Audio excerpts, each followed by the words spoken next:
Hello again, everybody. Just wanted to say hi one more time. I wanted to do another reacting to real estate memes. I've gotten a lot of good ones. I guess after I did the first one, I had a lot of feedback, and I had some friends of mine continue to text me more, as they made it a point to text me some of these memes. So I want to make a quick video again in light of pandemic, 2020. Election year and everything else that's chaotic this year. So perhaps this could help us, have some fun a little bit. All right, so I'm gonna start with the first one. So this one is, we're so excited and have decided to list our house with you because you're so professional. Me reading the email and it's an agent in PJs in bed reading the email. This is so true. So I've learned, you learn as you grow in the business, that you don't have to be available 24/7, but you can be reachable 24/7, sort of. Because like I've been on vacation with my family and I get an email or a call, somebody's asking me to do something, or I've been in vacation where I excuse myself early in the morning. I go to the pool or the business center and I write up some contracts or negotiate a contract or something like that. So that's very true. So it's pretty funny though. All right, so this one here, these two bullets collided in the Battle of Gallipoli in 1915. The chances of this happening are 1 in a billion. Name something more unlikely to happen. So it's two bullets collided in 1915. It's rare, right? What's rare is that the seller thinks that the request for repairs is extremely reasonable and has agreed to everything. So buyers, when they're buying a property, they have the right to do an inspection. It doesn't mean the seller has to fix anything, but buyers have that choice. It's an option in the contract. So you as the buyer go do your inspection, and then you, based on your findings, you could send a request for repairs or a request for credit, or take it as is. And so I've been there before where, I hope my sellers don't get mad at me. I've been there before where I've saved as much as $50,000 for a seller. Seller was going to list with somebody else, and that agent, they had interviewed two other people, and both agents had suggested putting $40,000 into it so we could secure, in that case it was $450, I think, something like that. And I said, don't do any of that. I'll still guarantee you $450. So I went and I sold it for $450, just like I predicted. But then on the request for repairs, they asked for about $3,000 or $4,000 worth of things, and the seller was bothered, wasn't happy to have to give up credit after I've saved, $50,000. So that's common, right? So I'm not bashing anything or anybody. It's just that we've already saved all that money, so sellers sometimes have a hard time having to give credit back in lieu of repairs. So anyway, it's pretty funny, and it's not demeaning in any way, so otherwise I wouldn't do it.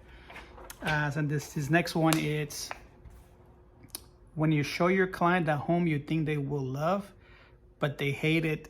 And he's a funny face with Kanye West reacting. It's true. So like before, at the very beginning of my career, sometimes I would look at a home and say, oh man, there's no way they're gonna like this house. And then after I showed them 4 or 5 homes, that's the one they picked. It's just so weird. And conversely, sometimes I show a property and they're gonna like this home. This is the one. And they say, no, I'm sorry, I don't like it. So over time, you learn to, we look at what's available in the price range that the client is looking for, and let's see if they like it. It's up to them to decide, right? It's not up to me. But it's funny because I've been there before. All right, let's see. Next one is, when you're in the middle of 10 deals and want to be left alone, and there's this climber on one of those mountain peaks on the wall of a mountain, anchored, left alone, where nobody could get a hold of him. It's so true, I've been there before where my busiest year, sold a lot of properties that year, and it was just, it was nonstop, calls, emails, follow-up inspections, buyers' questions, sellers' questions. It's just, you're bombarded from every direction. It's just gonna get away. You want to get away for a couple of days, So it's true. I've been there before, And you learn to embrace the overwhelm over time. You know, you really embrace to you learn to embrace the suck of the side of the thing, right? But the side of the business. But it's great after all anyway, so it's pretty funny actually. So this one, when a coworker's telling you a story and you're just imagining punching them in the face. This is so funny. This is so funny because sometimes like you just want to work and just want to get there, and sometimes we have like in my previous office we had like a community computer room or business center, if you will, for printing and computer. If you don't have to, so you don't have to access your computer from your desk, you just have it readily available. And then like you're just one busy and you want to write a contract, you want to do something, you're not gonna, because you have to get going. And then somebody's telling you a story that it is really not relevant, or you just don't want to be a participant. So this is very hilarious. It's so true. How about this one? This is gonna be a bonus. Client wants to see 6 homes in a day. You try to schedule them back to back to knock them all at once. Half the agents represent the sellers, don't respond, or can't do it, can't provide access. So your showing schedule ends up looking like 10 a.m., 12:45 p.m., and 2:30 p.m. It's pretty brutal. It's so true. I've been there a few times. You know, that doesn't happen as much. I think that happens for a lot of rookie agents. You know, it happened to me for sure, where you have a plan to follow a sequence where it's gonna be like perfect, but then all those people have to be available. The seller side or the agent representing the seller have to be available to let you in. And so then if their schedule doesn't match your schedules, and then you're finding yourself going from one end of the city to the other end and then come back and then go back.